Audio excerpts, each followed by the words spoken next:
You're listening to the Sex and Psychology Podcast, the sex ed you never got in school and won't get anywhere else. I am your host, Dr. Justin Lehmiller. I am a social psychologist and research fellow at the Kinsey Institute and author of the book, Tell Me What You Want, The Science of Sexual Desire and How It Can Help You Improve Your Sex Life. In today's show, we're answering more of your sex questions. This is going to be our third dive into some of the questions that have come through our listener voicemail. I'm going to answer 3 of them that I thought were really interesting. One of them is about whether libido is genetically determined. So we're going to talk about what the science says about the degree to which our genetics might control our sexual desire. The second one deals with a male listener who has difficulty reaching orgasm. So we're going to talk about some tips for managing that. And finally, a listener asked about how to boost sexual desire in postmenopausal women. So we'll explore what you need to know about that subject with an assist from my pal, Dr. Mary Jane Minkin. I'm really looking forward to diving into these questions. But before we do, I just wanted to mention that if you have questions you'd like to have answered on this show, you can send me a podcast voicemail of your own at speakpipe.com/sexandpsychology. You can do it from your computer or from your phone. Keep sending those questions in. This is going to be another fascinating episode. Stick around and we're going to jump in right after the break. When people talk about men's health and fitness, something that often gets left out of the story is penis health. But we need to talk about it because maintaining a healthy penis is important for maintaining a healthy sex life. But how exactly do you do that? Allow me to introduce you to Exerciser, the world's best-selling penis pump with over 1 million satisfied customers. Exerciser harnesses the power of water through a hydraulic vacuum to draw blood safely into the penis and promote healthy circulation. Exerciser is the world's only FDA-regulated hydro pump, and it provides a discreet and effective way to exercise an area of the body that's neglected in the gym so that you can truly get a full-body workout.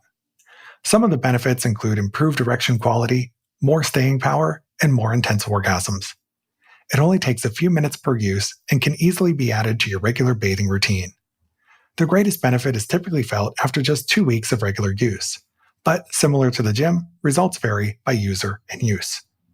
Exerciser offers a 60-day, 100% money-back guarantee starting from the day the product lands on your doorstep. If the user is not satisfied for any reason, they'll receive a full refund. To learn more and get a 20% discount off of your purchase, check the show notes for the link or visit exerciser.com/SAP. That's exerciser.com/SAP. All right, it's time to dive into the mailbag. Here's our first question. Hi, Justin. Thanks for your amazing podcast. My question is, if and to what degree libido is genetically determined? Thanks. Thanks for this great question. So when it comes to libido, it is in part a product of our genetics, but it's more complicated than that. Libido is a biopsychosocial phenomenon, meaning that it's influenced not only by your biology and genetics, but also by your psychology and your environment. This means that even if you do carry genes that predispose you to having more sexual desire, there are still other factors at play that can push your desire levels up or down. But if we stick to the question of genetics, just how much of your sex drive is biologically determined, and which specific genes matter the most? There isn't a ton of research out there on this, but some of the most compelling data I've seen comes from studies looking at the genes that are linked to our dopamine D4 receptors. These receptors control the brain's response to dopamine, which is a very important neurochemical when it comes to our sexual appetite. There are genetic variations in dopamine receptors, and research has found that one of these variants is linked to lower desire, while another variant is linked to higher desire. In a study of young adults published in the journal Molecular Psychiatry, researchers asked participants to complete a questionnaire that assessed their general horniness, including how often they have sexual fantasies and how important sex is to them. And then the researchers looked at how these responses were linked to the participants' genetic profiles, specifically with regard to those dopamine receptors. What they found was that for those who had the lower desire genetic variant, they scored about 5% lower in horniness on average than those who had the higher desire variant. Now, that's not necessarily a huge difference, but it is some evidence that genetics do play at least some role in libido. And this isn't the only study out there supporting this idea. Other research on the dopamine D4 receptor genes has found that these variants are also linked to whether people have ever even had sex, as well as how much casual sex they've had. But dopamine isn't the only thing that's affected by our genetics. Testosterone levels are also influenced by our genes, and we know that this hormone can have a big impact on sexual motivation. Further, other studies have found that variations in the genes linked to oxytocin, vasopressin, and serotonin receptors are also associated with differences in sexual motivation and behavior. So that's part of the reason why when you look at any one gene in isolation, you're not going to see huge effects in terms of how they're related to sexual desire, because there isn't just one gene that controls desire. There are multiple genes that contribute. So in short, libido is complex. Genetics do play some role here, but desire is not just a function of one single gene. And regardless of your genetic makeup, there are a ton of other factors that can influence your libido, including stress levels, health conditions, and so much more. All right, let's dive into question number 2. Hi, Dr. Justin. This is Joe from Canada. I have a question in regards to the opposite of premature ejaculation. I'm finding that I do not ejaculate during intercourse. I am taking SSRI, and I know that that's a potential side effect of an SSRI. And I was just wondering if there's anything I could be doing to possibly help myself reach climax. It is becoming frustrating for me and frustrating for my partner. So I was just trying to reach out to someone who can maybe give me some information. I've done my Google searches, and there's so much information out there on the web that I'm really not sure what's true or not. Thank you. Thank you so much for asking this, Joe. So let me start by saying that you're not alone in having difficulty reaching orgasm. A lot of people assume that orgasms are easy for all men, that they almost always happen, and that, if anything, they tend to happen too soon. But this isn't true.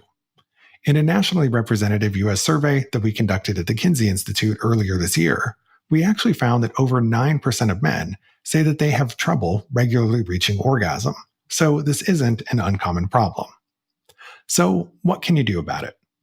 Well, you mentioned that you're taking an SSRI, and one of the most well-known sexual side effects of these drugs is delayed orgasm, which is why these drugs are actually sometimes prescribed to people as a treatment for premature ejaculation. Some people actually want that as a side effect.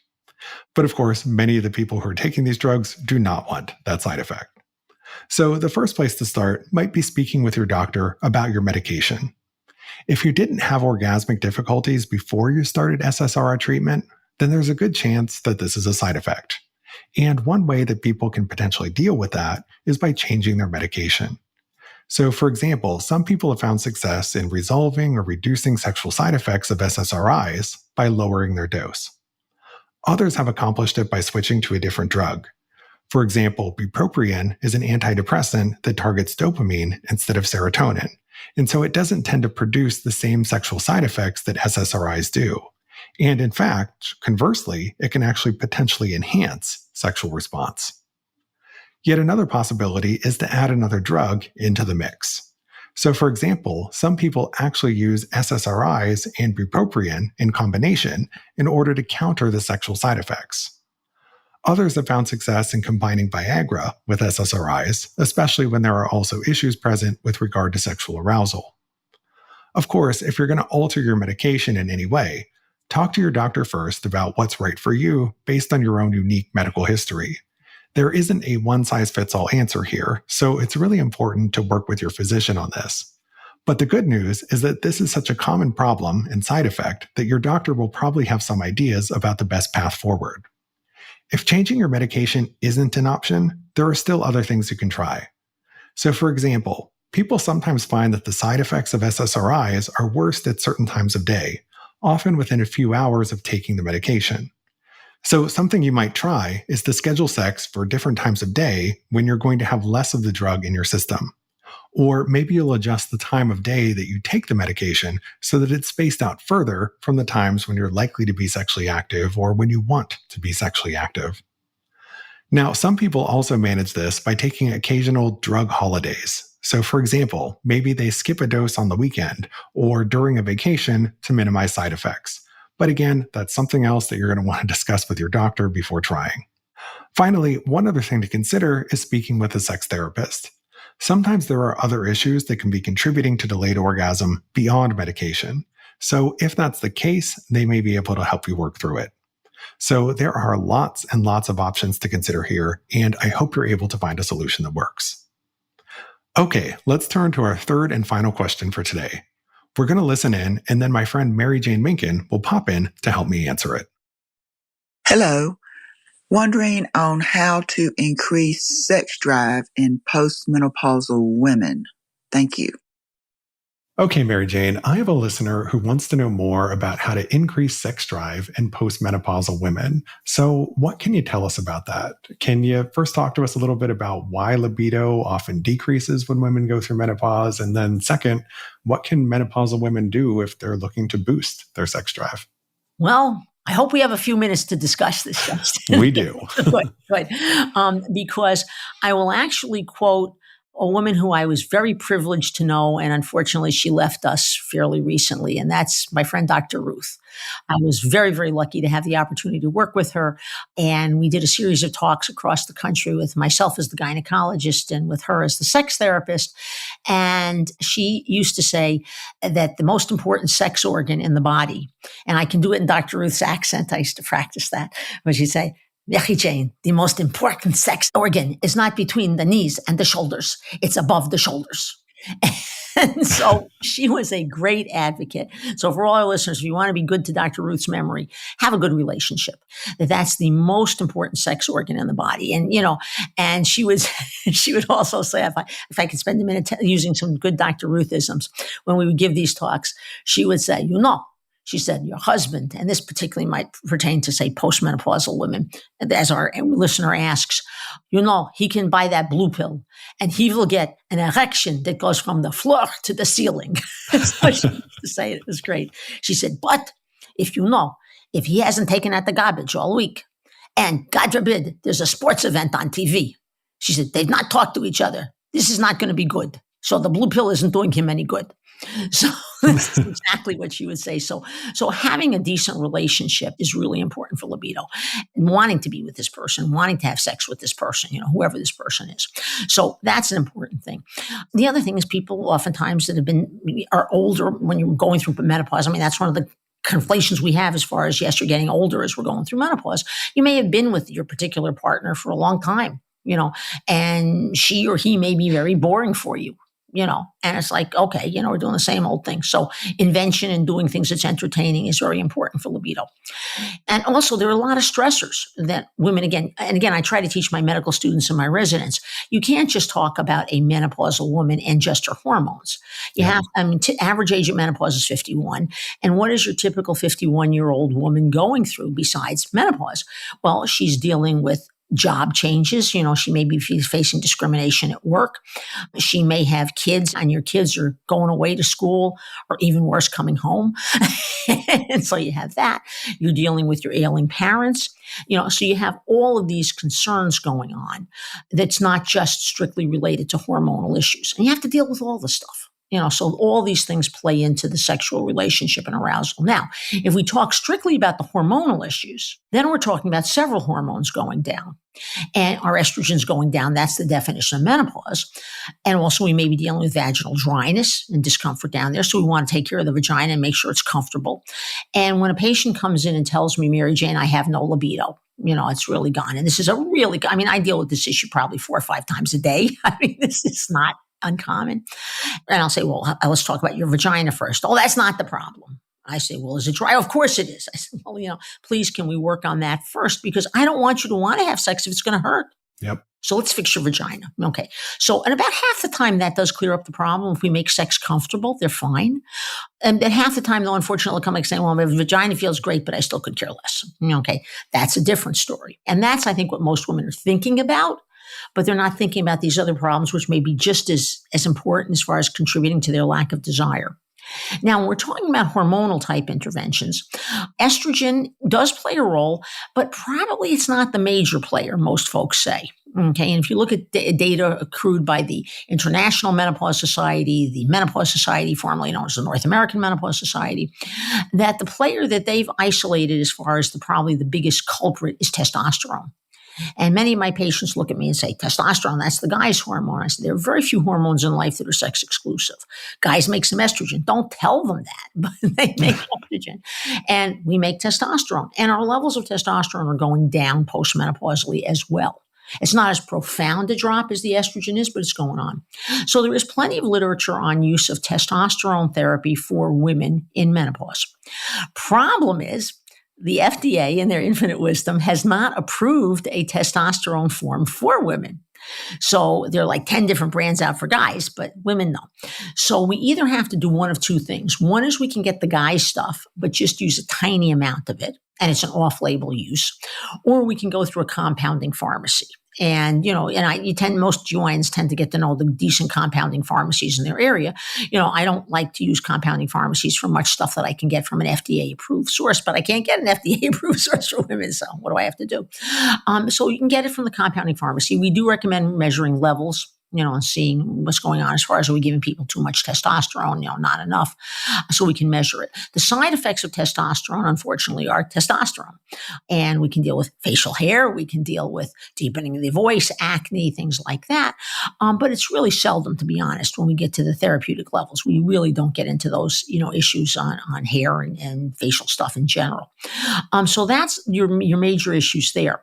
The other problem with testosterone, unfortunately, is because it is not FDA approved for use in women.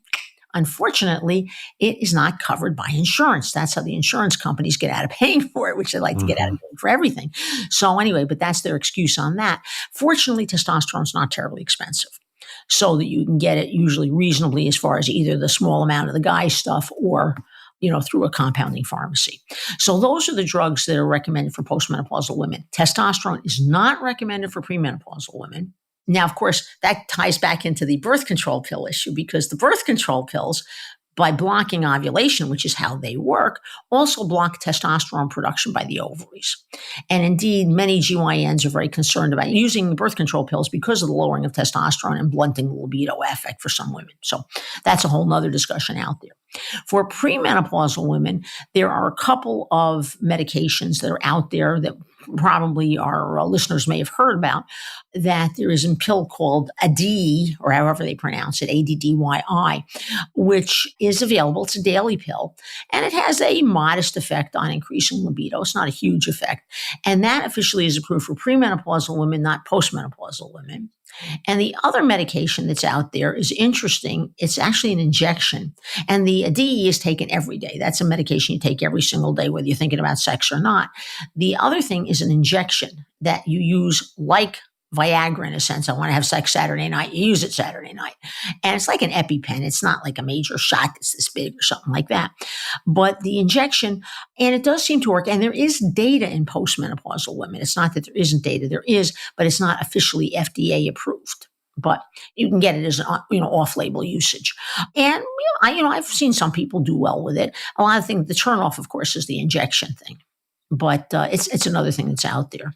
But again, I think the most important thing is to have a good relationship and being in a situation that you want to have sex with somebody. Not that nothing should make you want to have sex if you don't want to have sex. I mean, if you don't like this person, don't do it.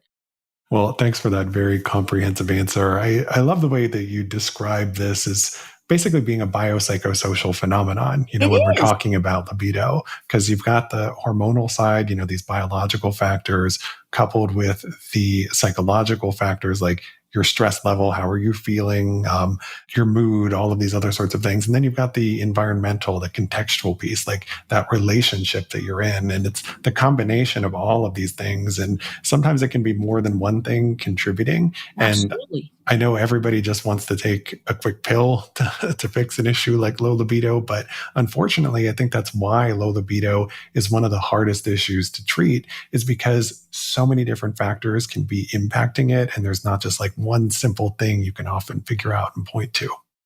No, you can't. And it's tough. And there are many contributing factors. I mean, again, with the menopausal woman, I mean, you got to take away the vaginal dryness first. I mean, you just have to do that. I mean, that's sort of the way I look at it. And you got to give people privacy. There's certain things you got to do. You got a house full of house guests. No, it's, or non-guests, but people that are living there with you. It's tough. Definitely. Well, thanks so much for this advice, Mary Jane. I appreciate you sharing it and for helping us to better understand menopause and libido issues. Well, thank you very much, Justin. And thank you for doing the program for all your listeners and helping them and educating them. Thank you, listeners, for all of these amazing questions. I love hearing from you and talking about the topics that interest you the most. If you'd like to have a question answered on a future episode, send me a podcast voicemail at speakpipe.com/sexandpsychology. Keep those questions coming in.